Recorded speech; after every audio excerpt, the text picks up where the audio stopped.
You're surrounded by people, neighbors, friends, that guy 3 houses down who waves every morning, your cousin who totally gets prepping because he watched one season of Doomsday Preppers, your buddy with the gun collection who thinks firepower equals survival. They're all still breathing, still talking, still making plans about what they'll do if things get bad. Welcome to hour 0 of the collapse. But here's the kicker. You think this is about zombies, radiation, some viral outbreak that turns people into rage monsters? Wrong. Dead wrong. Literally. This is about the living, the unprepared, the panicking, the well-intentioned idiots who are going to get you killed not because they're evil, but because they're human. And humans, when pushed to the edge, become the most dangerous predators on the planet. Not because they're strong, but because they're desperate, delusional, and they know exactly where you live. See, I've studied every major disaster of the last 50 years. Katrina, the Texas freeze, Puerto Rico after Maria, the LA riots. And you know what the actual threat was? Not the storm, not the cold, not even the lack of government response. It was people, specifically 10 types of people who show up like clockwork when society's safety net gets cut. They will find you, they will compromise you, and if you don't see them coming, they will absolutely get you killed. So let's talk about the 10 people you need to avoid, evict, or eliminate from your survival plan right now, before the lights go out. Because after, it's too late to be picky about your company. Mistake number 1, the talker. Hour 6, the grid's been down for a quarter of a day. Refrigerators are warming up to room temperature, turning into incubators for E. coli and salmonella. Traffic lights are dead, and there's already been 17 accidents within a 3-mile radius because people forgot how 4-way stops work. Your phone is at 47% and dropping because you keep checking it like a compulsion, hoping someone will tell you this is temporary. And there he is, the talker. He's standing on his porch, holding court with 5 neighbors, explaining with complete confidence that his buddy who works downtown, never specified where downtown, says the power will be back by tonight, tomorrow morning, tops. He heard it from a guy who knows a guy in emergency management. Or was it the utility company? Doesn't matter. Point is, we're all good. No need to panic. Government's got this handled. The crowd nods. Relief washes over their faces. Some of them literally turn around and go back inside to wait. And there you are, listening to this oracle of bullshit dispense false hope like it's Xanax. Watching your entire neighborhood choose comfortable lies over uncomfortable preparation. Congratulations, you just witnessed the most dangerous person in any disaster, the one who tells people exactly what they want to hear. The psychology of false certainty. Here's what's happening in the talker's brain and everyone listening. It's called cognitive dissonance reduction through social proof. Humans are wired to seek certainty during chaos. Our amygdala, that ancient lizard brain structure, starts screaming when we don't know what's happening. The prefrontal cortex, the rational thinking part, goes looking for patterns, for answers, for someone who seems to know what the hell is going on. The talker provides that. He offers certainty. It doesn't matter that his information is third-hand gossip from someone who probably works in billing, not emergency operations. It doesn't matter that he has 0 actual expertise. What matters is that he speaks with confidence, and confidence in a crisis is more valuable than gold.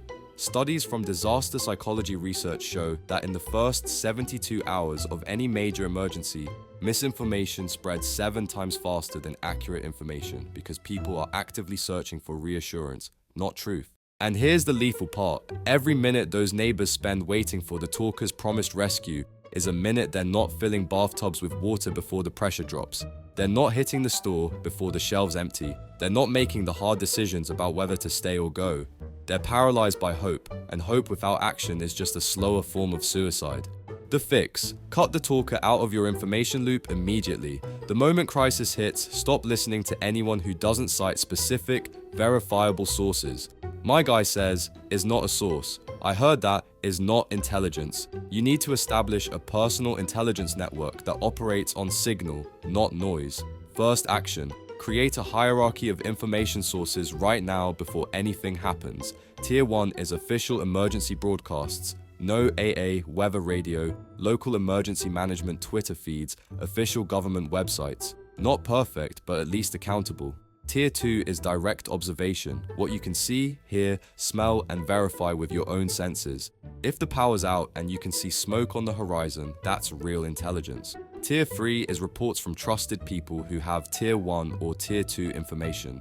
Note, the talker never has this. He has Tier 5 information at best, rumors of someone's opinion. Second layer, develop a 48-hour rule during any emerging crisis. For the first 48 hours, assume any information that makes you feel better is probably wrong. This isn't pessimism, it's survival. Our brains want to minimize threat, so we'll latch onto good news and dismiss bad news. Flip that script. If someone tells you everything's fine, verify it yourself. If you can't verify it, assume the worst case scenario and prepare for that.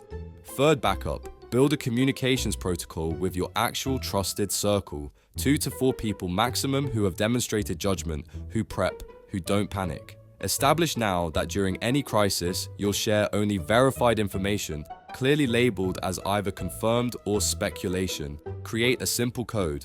Confirmed, power restoration teams deployed to Sector 7. Versus a rumor, someone said power back by morning. This takes discipline, but it stops the poison of false certainty from spreading. Pro tip, the talker isn't evil, he's trying to calm people down, maybe even calm himself. But in survival situations, calm without preparation is just denial wearing a smile. When you hear him start pontificating, don't argue. Arguing just gives his message more attention. Just quietly extract yourself and anyone you care about from his audience. Let him talk to the walls.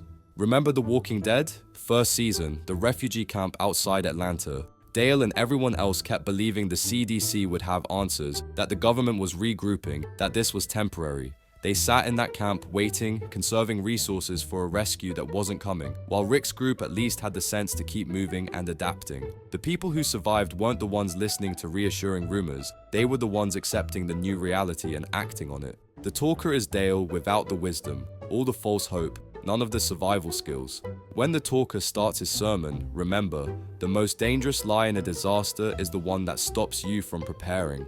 Mistake number 2, the moral philosopher. Day 2.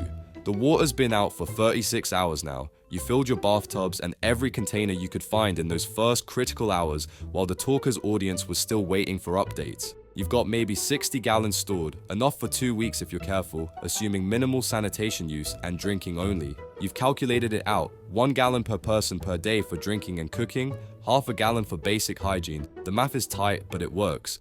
Then comes the knock. It's the moral philosopher from 2 streets over. Nice guy, volunteers at the food bank, coaches little league, got a master's degree in something with studies in the title. He's standing on your porch with his family and 3 other families you've never met. 10 people total, and he's explaining with genuine earnestness in his eyes that he knows you prepared, that he's heard you're one of those people who takes this stuff seriously, and that means you have a moral obligation to share with the community.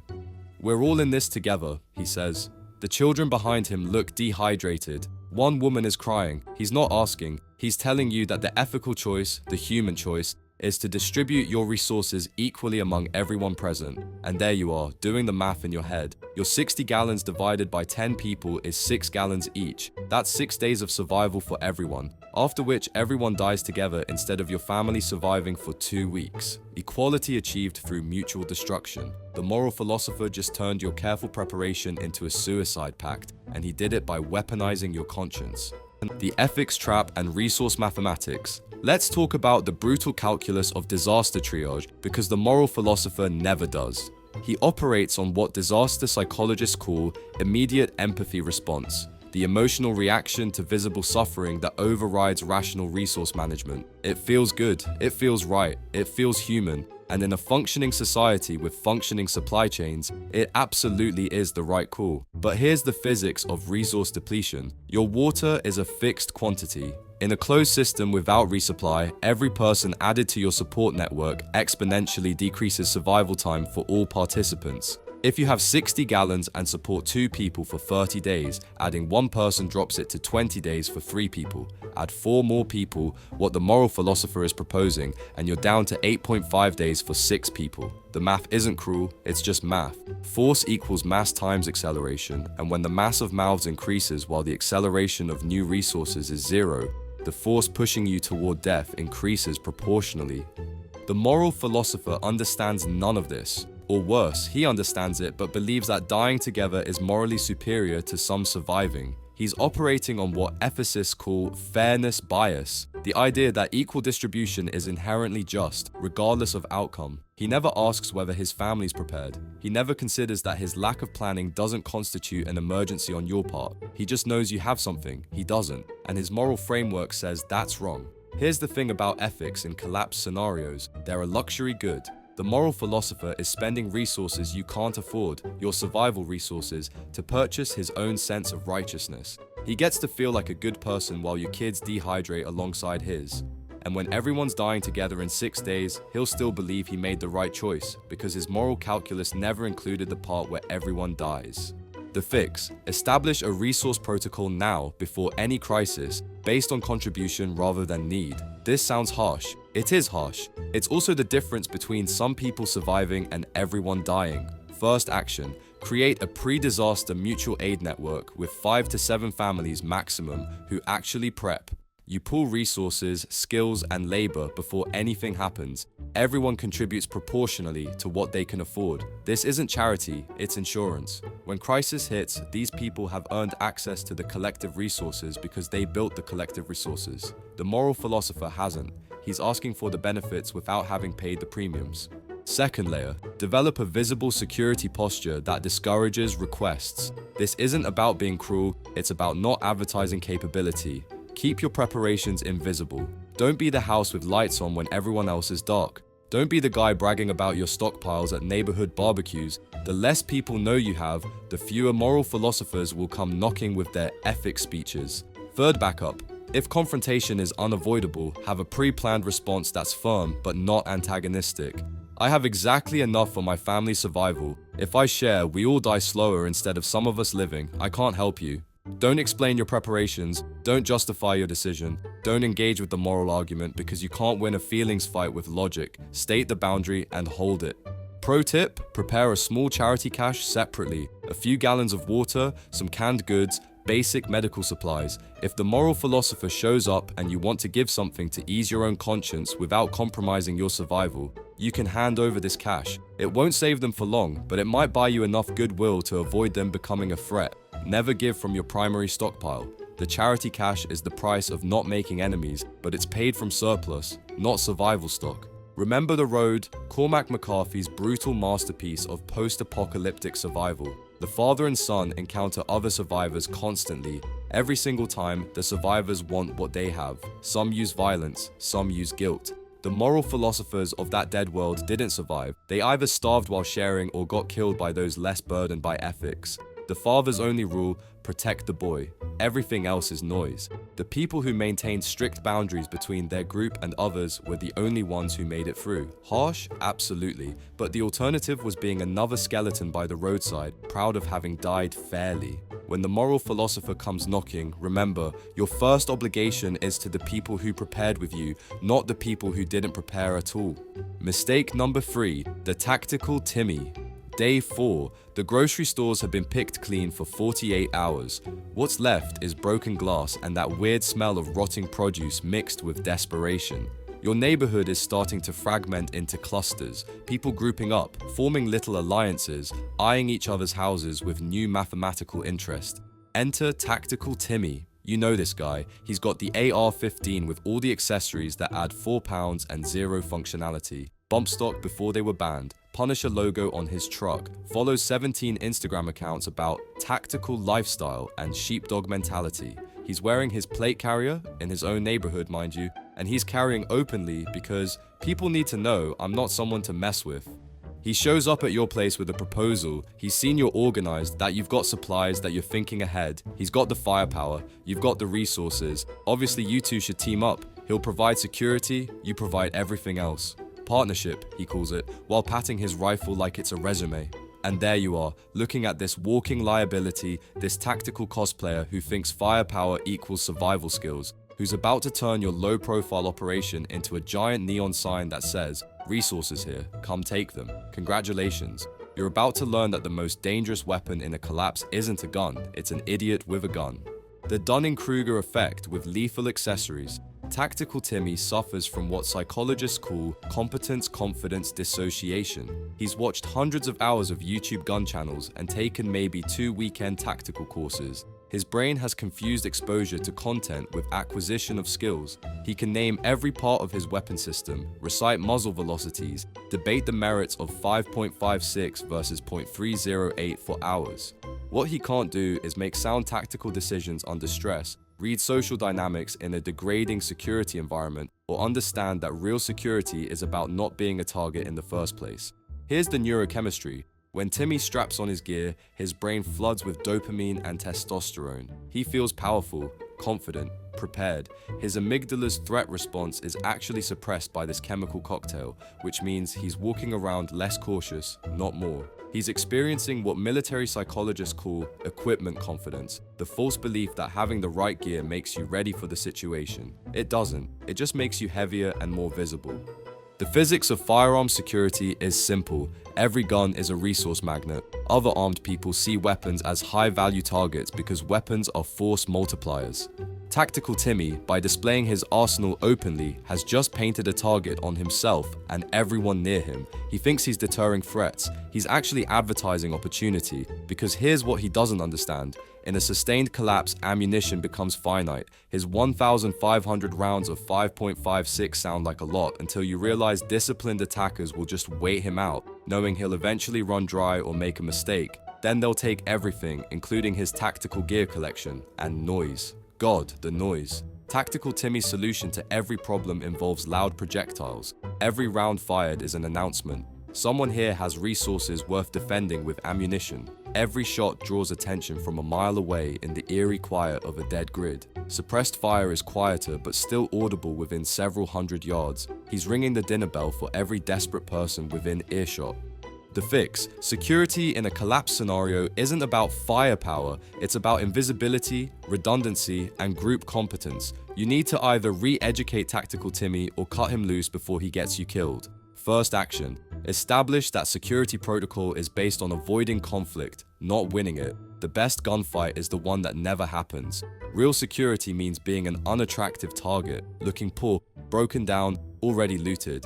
Board up windows from the inside so the house looks abandoned from outside. Kill all lights. Move silently. Create the appearance of having nothing worth taking. If Tactical Timmy can't understand that grey man tactics beat tactical gear, he can't be in your group.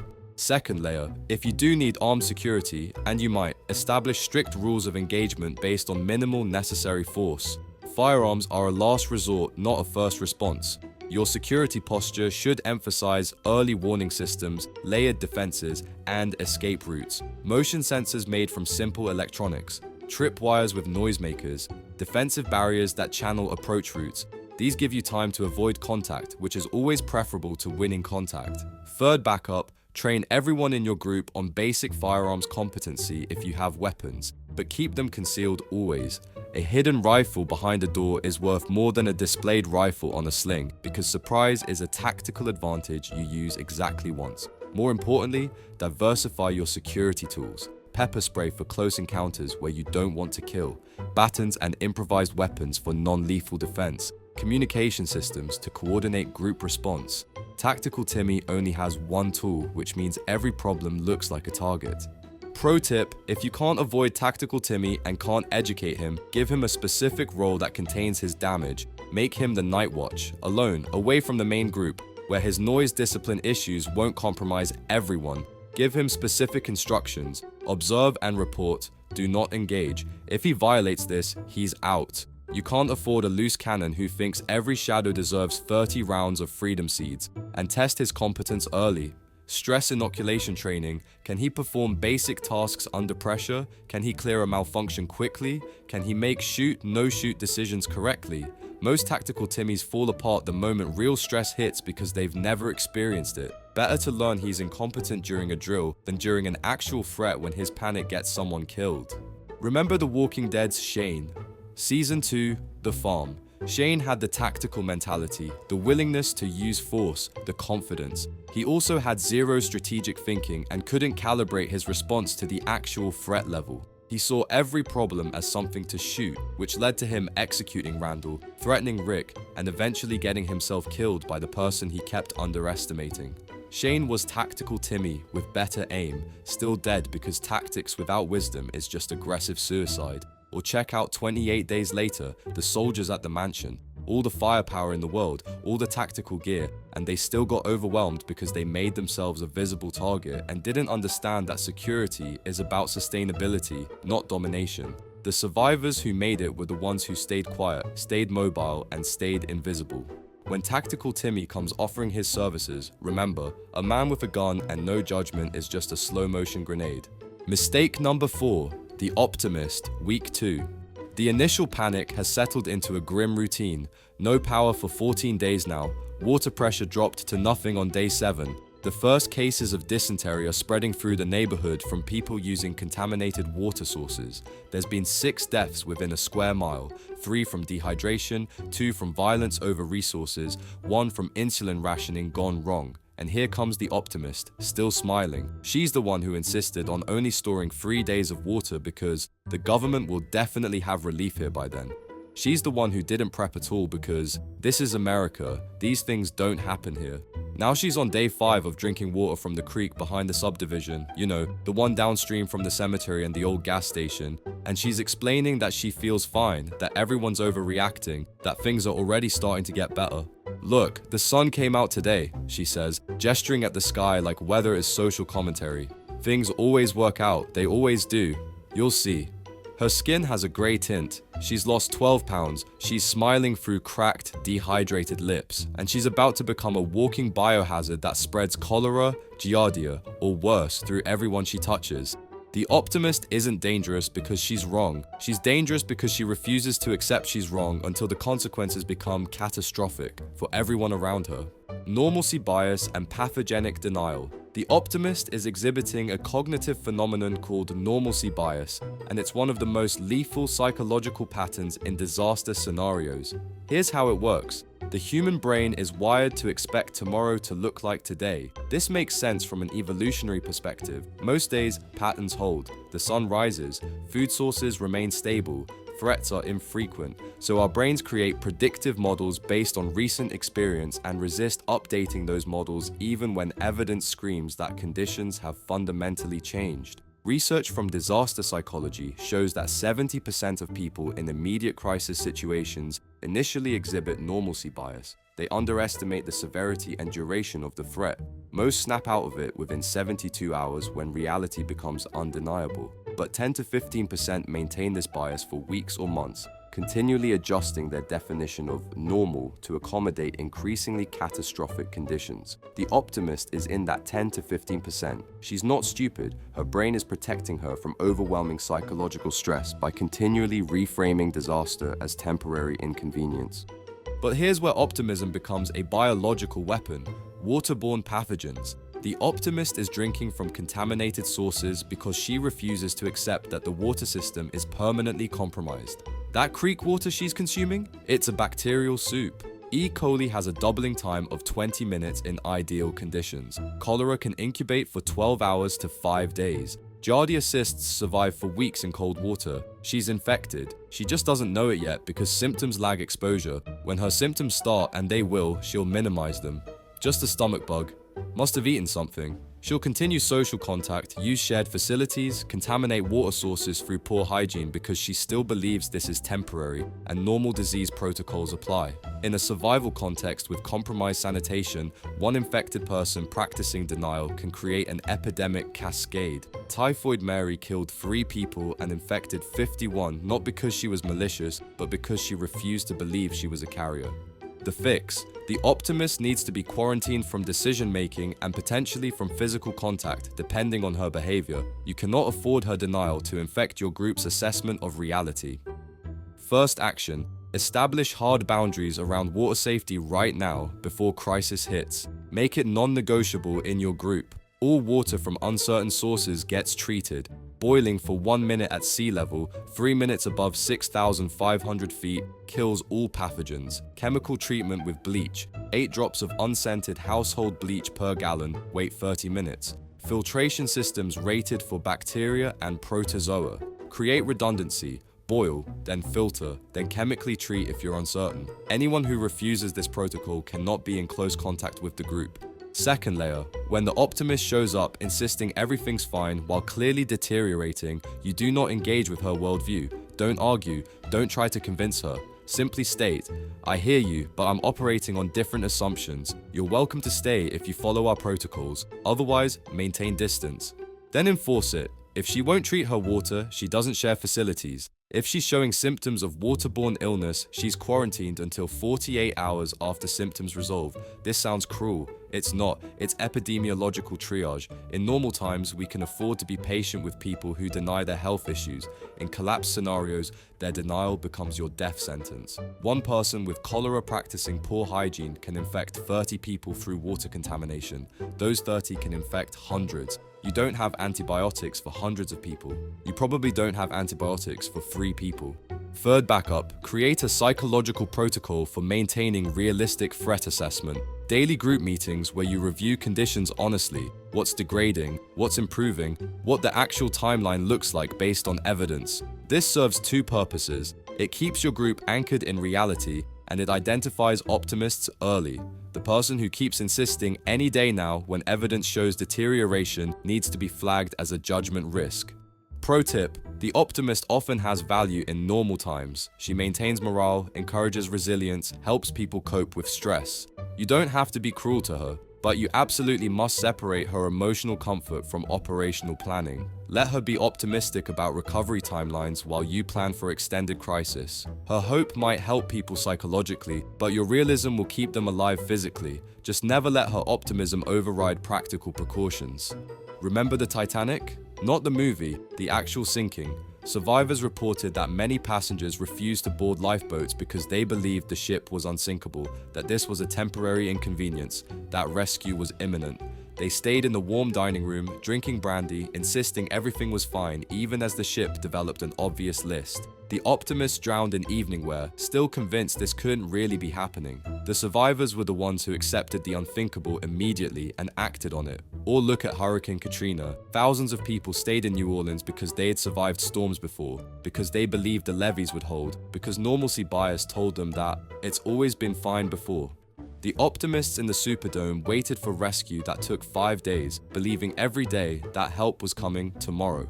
The ones who evacuated early, who overcame their own normalcy bias, survived with resources and dignity intact. When the optimist tells you everything will be fine, remember, hope is not a strategy, and denial is a slow-acting poison. Mistake number 5, the dependent. Week 3.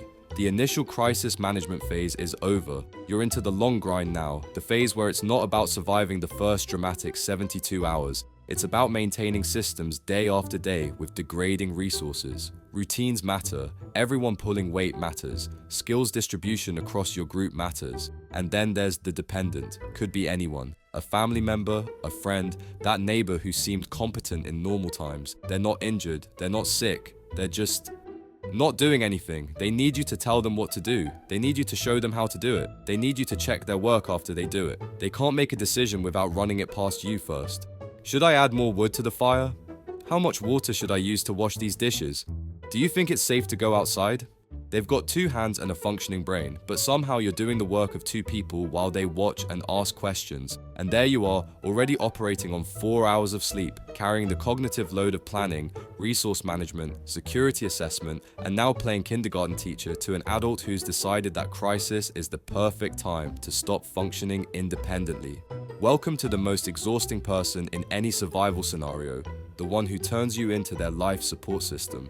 Learned helplessness and cognitive load distribution. The dependent is exhibiting a psychological phenomenon called learned helplessness, first identified by psychologist Martin Seligman in the 1960s. Here's the mechanism. When people are overwhelmed by circumstances they feel they can't control, some respond by simply ceasing attempts to control anything. The brain essentially shuts down executive function and outsources all decision-making to someone else. It's a trauma response, and it's devastating in a survival context. The neurological reality: you've only got so much cognitive bandwidth. Your prefrontal cortex, the part handling complex decision-making, consumes about 20% of your body's total energy, despite being only 2% of your body weight. In a crisis, you're making hundreds of micro decisions daily: resource allocation, threat assessment, Priority ranking, contingency planning. Each decision costs cognitive energy. When the dependent forces you to make their decisions too, you're literally doubling your cognitive load. The research is brutal on this. Decision fatigue is real and measurable. After making roughly 200 to 300 decisions, your cognitive performance starts degrading. You make worse choices, you miss details, you default to the easiest option rather than the best option. Judges are statistically more likely to deny parole in the afternoon than the morning because they have exhausted their decision-making capacity. Now imagine making life or death decisions while also managing the dependent's every move. And there's a multiplicative effect. The dependent isn't just neutral weight, they're negative weight. They consume resources while providing no labor. They create additional risk through incompetence. They drain your mental energy through constant need for guidance. In systems theory, they're what's called a negative feedback loop. Every interaction with them decreases the system's overall capacity. Worse, they model helplessness to others. Humans are social mimics. When one person gets away with learned helplessness, others start adopting the same behavior. Suddenly you've got 2 dependents, then 3. Your survival group becomes a daycare center with you as the only adult, and you're burning out fast. The fix: the dependent needs to be retrained into competence or removed from the group. There's no middle ground because carrying dead weight in an extended crisis will kill everyone. First action: implement mandatory task rotation and independence requirements immediately before crisis hits. Everyone in your survival group must demonstrate competence in at least 3 critical skills: water treatment, food preparation, basic first aid, security watch, whatever your core functions are. No exceptions. Document who can do what. Then establish that during crisis, task assignments are given once with minimal instruction. If someone needs hand-holding through basic procedures, they get 1 training session, then they're expected to perform independently. Second layer: when the dependent emerges during crisis, have a direct conversation exactly once. Here's the situation. I need you to function independently. I'll show you how to do something one time, answer questions for clarification, then you own that task. I don't have the capacity to manage your decisions for you. If you can't handle that, you need to tell me now so we can make other arrangements.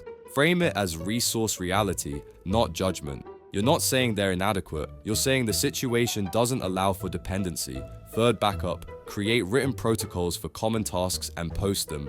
Water treatment procedures step by step, rationing calculations, fire management, security watch procedures. This serves 2 purposes. It gives the dependent a reference so they genuinely don't need to keep asking you, and it removes the excuse that they didn't know what to do. If they still can't function with written instructions, they're choosing helplessness, not experiencing it.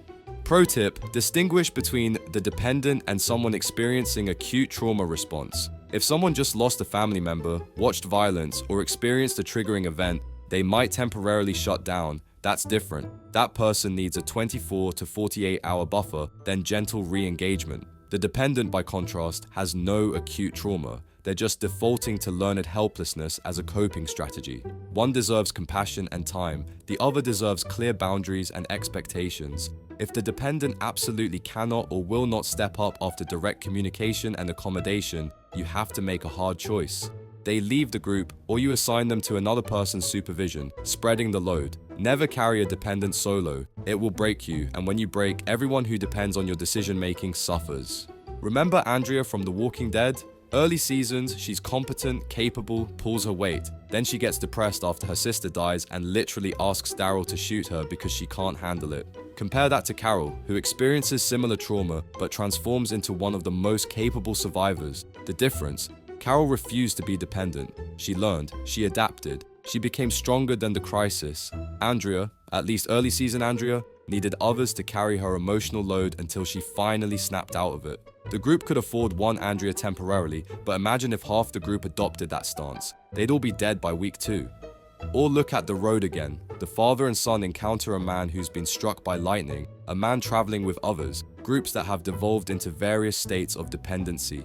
The survivors are always the ones who maintain their agency, who keep moving, who keep solving problems. The dead are the ones who gave up and waited for someone else to save them. When the dependent asks you to make every decision for them, remember, you can't carry someone who won't carry themselves, and trying will just mean you both drown. Mistake number 6, the pack rat. Week 4, your group has established a functional base, not comfortable, but operational. You've got systems for water, food rationing, waste management, security. Everything has its place. Space is at a premium because you're consolidating multiple people into defensible locations. Enter the pack rat. He's the guy who evacuated with 17 boxes of essential supplies. His bug-out bag weighs 95 pounds and includes a cast-iron skillet, a collection of commemorative coins, 3 different kinds of multi-tools that all do the same thing, and an entire shelf's worth of books because knowledge is survival. He can't move quickly, he can't help carry injured people or critical supplies, but by God, he's got that skillet. Now he's in your space, and his stuff is in your space. You need that corner for water storage. He's got it filled with bins of random hardware, just in case. You need to maintain clear egress routes for emergency evacuation. His collections are blocking doorways. You need everyone to be mobile, ready to move if the security situation degrades. He needs 3 trips just to pack his essentials. And there you are, trying to maintain an efficient, organized survival operation while the pack rat turns it into a hoarder's storage unit. Except in a storage unit, the consequences of disorganization are just frustration. Here, they're death. Scarcity hoarding and mobility trade-offs. The pack rat is experiencing what psychologists call scarcity mindset hyperextension. In normal times, keeping extra stuff is just clutter. In crisis, the brain's threat assessment goes haywire and suddenly everything becomes a potential survival tool. That broken lamp could be parts, those old magazines, fire starter and insulation. Every object transforms in the mind from trash to treasure because the availability heuristic has inverted. Nothing new is coming, so everything current gains value. Here's the physics problem. Mass matters. In any survival scenario, there's a direct relationship between mobility and survival. Speed equals distance over time, but practical speed is inversely proportional to carried weight. A human in decent shape can maintain roughly 3 miles per hour over varied terrain, carrying 25 to 30 pounds. Add another 20 pounds, and that drops to 2.5 miles per hour. The pack rat's 95-pound bag, he's moving at maybe 1.5 miles per hour, and that's before fatigue sets in. In an evacuation scenario where hours matter, he's moving at half speed. The military figured this out centuries ago. Soldiers' combat load should be no more than 45 to 50 pounds for sustained operations, and even that's pushing it. Modern research shows that for every pound over 40, combat effectiveness drops measurably, reaction time slows, accuracy decreases, fatigue accumulates faster.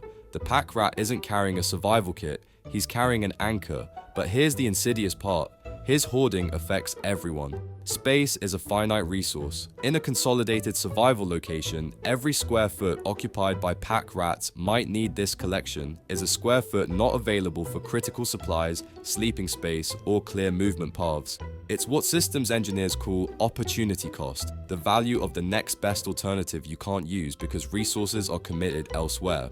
And there's the cognitive burden. Disorganization breeds chaos. Studies in disaster response show that organized spaces lead to better decision-making because your brain doesn't have to work as hard to locate resources and assess situations. The pack rat's clutter creates visual noise that increases cognitive load for everyone. You're spending mental energy navigating around his hoarded junk instead of focusing on actual threats. The fix: the pack rat needs a brutal introduction to essential minimalism. You're going to force priority decisions he should have made before taking up space in your survival operation.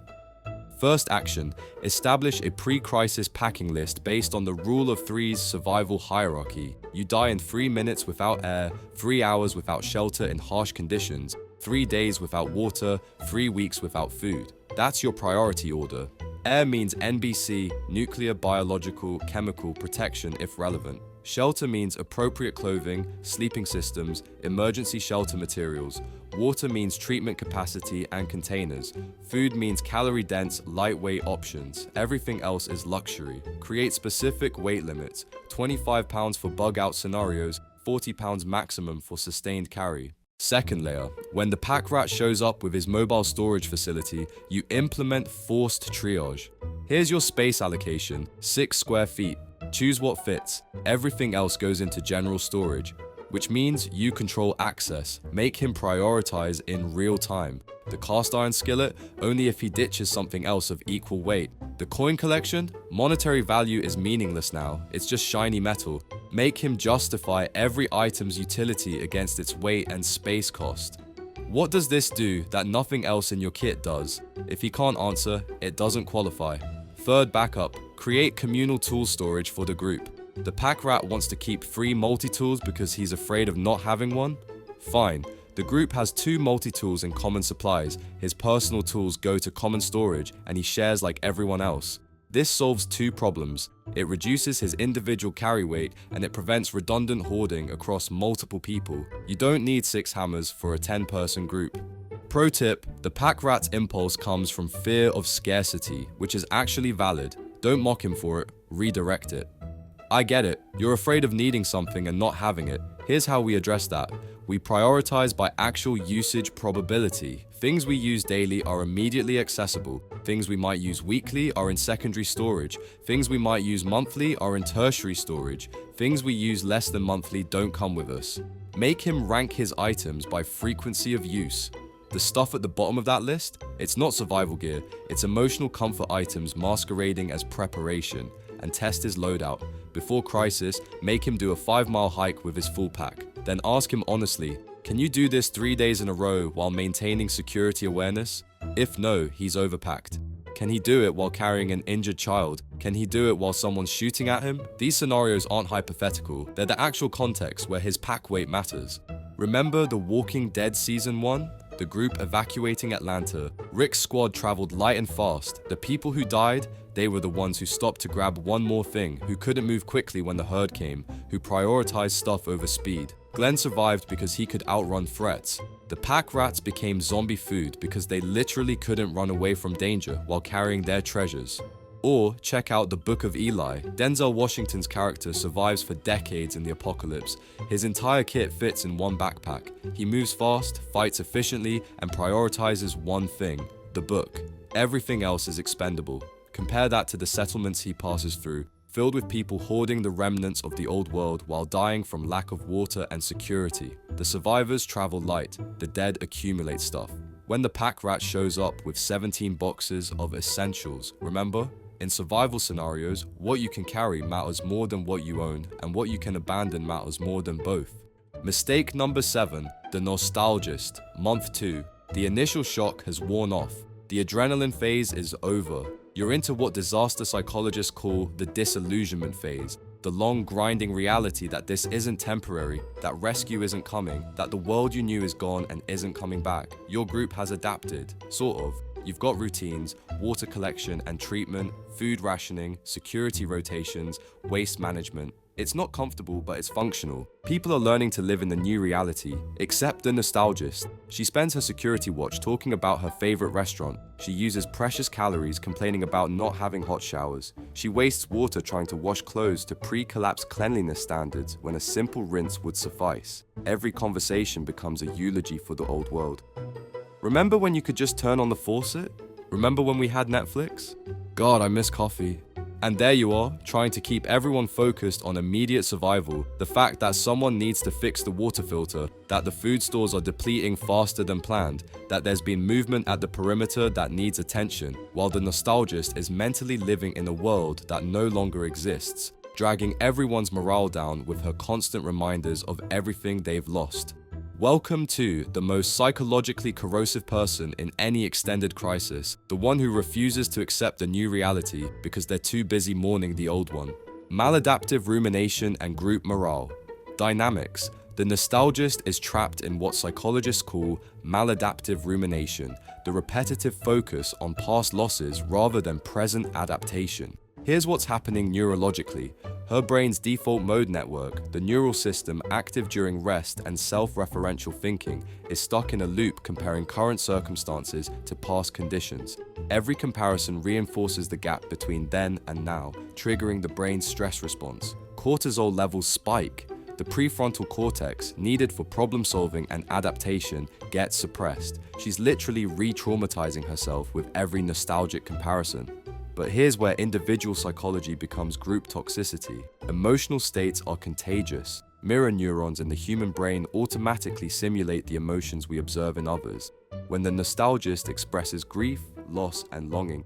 Everyone listening experiences a sympathetic emotional response. It's not conscious, it's hardwired social neurology. One person's constant negativity can drop the mood of an entire group by measurable degrees. Research from expedition psychology, Antarctic winter rovers, submarine crews, Mars simulation habitats shows that morale is the second most critical factor in long-term survival after physical resources. Groups with positive, forward-focused morale maintain discipline, cooperation, and problem-solving capacity. Groups with degrading morale experience increased interpersonal conflict, decreased task performance, and higher rates of life-threatening mistakes. The nostalgist is a morale black hole. Every conversation she derails is time not spent on productive planning. Every complaint she voices is a reminder of scarcity that people are trying to psychologically adapt to. Every longing look backwards is energy not directed towards moving forward. In resource-constrained environments, psychological energy is just as finite as calories, and she's burning through the group's reserves. And there's a multiplier effect with rumination. The more you talk about what you miss, the more you reinforce those neural pathways, the more you miss it. It's a feedback loop. The nostalgist isn't just stuck, she's actively making herself more stuck with every reminiscence. And she's trying to pull everyone else into that loop with her, because misery loves company, and shared grief feels like community. The fix. The nostalgist needs a psychological intervention focused on present moment adaptation and future orientation. You can't bring back the old world, but you can redirect her mental energy towards building a new one. First action, establish a group cultural norm that focuses conversation on the present and future, not the past. This isn't about suppressing grief, that's unhealthy too. It's about channeling it productively. Create designated adjustment time once per week where people can share what they miss, acknowledge losses, process grief collectively. 15 minutes, structured, contained. Outside that window, conversation focuses on current problems, current solutions, and future planning. When the nostalgist starts her remember when routine outside that designated time, group members gently redirect. Save that for adjustment time. Right now, let's focus on solving the water filtration issue. Second layer, give the nostalgist responsibility for creating new systems that serve similar functions to what she misses. She misses coffee? Put her in charge of finding and processing coffee substitutes, roasted chicory root, dandelion root, acorn preparations. Make her the group's beverage specialist. She misses hot showers? Task her with designing an efficient solar shower system that uses minimal water and fuel. Transform her longing into problem solving. The key is redirecting nostalgic energy into recreating elements of comfort within new constraints. Third backup, model forward-focused language yourself and encourage it in others. Instead of, I miss X, reframe as, here's how we can create Y. Instead of, remember when we had Z, say, here's what we're building now. Language shapes thought, and thought shapes adaptation. Create competitions or challenges that focus on innovation. Who can create the best meal with limited ingredients? Who can improve a group system? Who can solve a persistent problem? Make the future more interesting than the past. Pro tip, the nostalgist often has value in remembering how things worked. She might recall useful skills, recipes, techniques from the old world that have application in the new one. The trick is extracting that knowledge without the emotional baggage. When she starts reminiscing, listen for actionable information, extract it, then redirect to implementation. You remember how to make soap from scratch? That's incredibly useful. Let's figure out if we have the materials and create a production schedule. Turn memory into mission, and recognize that some nostalgic grief is inevitable and healthy. You're not trying to create robots who don't feel loss. You're trying to prevent that loss from becoming the dominant emotional state that paralyzes adaptation. Everyone needs to grieve what's gone, but grief that prevents moving forward is maladaptive, and the nostalgist who wallows in it indefinitely is dangerous to everyone's psychological survival. Remember Castaway, Tom Hanks's character, Chuck Noland. First few weeks on the island, he's trying to recreate civilization, building fires the way he thinks they should be built, maintaining schedules, holding on to his old identity. He's a nostalgist. Then there's the shift. He stops trying to be FedEx executive Chuck and becomes island survivor Chuck. He adapts. He creates new systems appropriate to his environment. He moves forward. The moment he embraces the new reality, instead of mourning the old one, is the moment his survival probability skyrockets. Or look at The Martian. Mark Watney gets stranded on Mars. Does he spend his time reminiscing about Earth restaurants and hot showers? For about 5 minutes, sure. Then he shifts to, how do I science the shit out of this? He's forward-focused, problem-solving, adapting to constraints. He creates new systems. He finds moments of humor and satisfaction in the present circumstances. That psychological adaptation is what keeps him alive long enough for rescue to be possible. When the nostalgist starts her eulogy for the old world, remember, you can't survive in a past that no longer exists, and dwelling there is just a slower way of dying in the present. Mistake number 8, the entrepreneur. Month 2, Week 3. The initial chaos has stratified into a new social order. Some people have resources, some don't. Needs are acute, supply chains are non-existent. And into this vacuum steps the entrepreneur, eyes gleaming with that special light that says he's not seeing disaster, he's seeing market opportunity. He's the guy who starts charging for water access. He's hoarding ammunition and trading it at markup rates. He's got antibiotics, or claims to, and suddenly they cost an ounce of gold or sexual favors. He frames it as basic economics and supply and demand. He's not being greedy, he explains. He's just responding to market forces. He took the risk to prepare, now he deserves the reward. Fair trade, he calls it.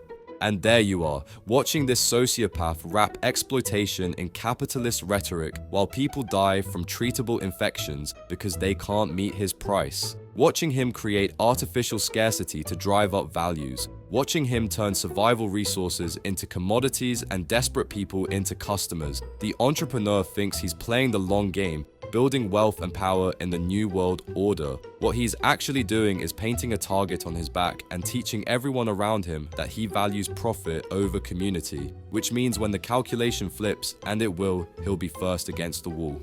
Psychopathy in resource scarcity and social contract collapse. The entrepreneur isn't necessarily clinically psychopathic, but he's exhibiting what psychologists call situational sociopathy, the suspension of empathy and social cooperation in favor of exploitation when oversight mechanisms disappear. In normal society, laws, social pressure, and reputation costs constrain predatory behavior. In collapse scenarios, those constraints vanish. What emerges is something called defection from the social contract, the choice to take advantage of others' cooperation without reciprocating. Here's the game theory. In a stable society, cooperation is the optimal long-term strategy. Repeated interaction games show that tit-for-tat cooperation builds trust and maximizes group welfare. The entrepreneur is playing a different game. He's calculating that resource scarcity gives him temporary leverage, and he's exploiting that leverage for maximum personal gain, regardless of group cost. But here's what he's miscalculating: the difference between power and legitimacy. Power is the ability to control resources and make others comply. Legitimacy is the social acceptance that you should have that power.